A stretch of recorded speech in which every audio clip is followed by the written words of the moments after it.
Welcome to the Copian Boys channel, and today we're going to Barnes & Noble to do Harry Potter Golden Snitch Lego build. And we're also going to take a look at the mall. So we're gonna vlog it all the way through. So we hope you like the vlog parts. I do not want to lose the pieces. What's the way you want It looks like, did you put this little boxes down first? You know,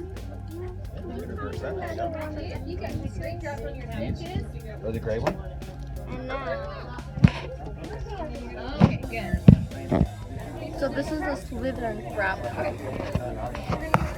It's blueberry flavored, and this is a Gryffindor one, and it is strawberry. These are really good. Yep. Nacho fries. But we also went to where? Burritos. Oh, Baskin Robbins. To get the Stranger Things tins.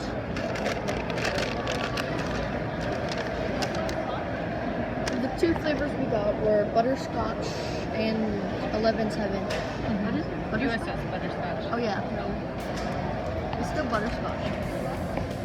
We hope you enjoyed our Lego video for the Barnes & Noble making the Golden Snitch and our day out. So we hope you liked this video, and we hope to see you tomorrow in another video. Paka!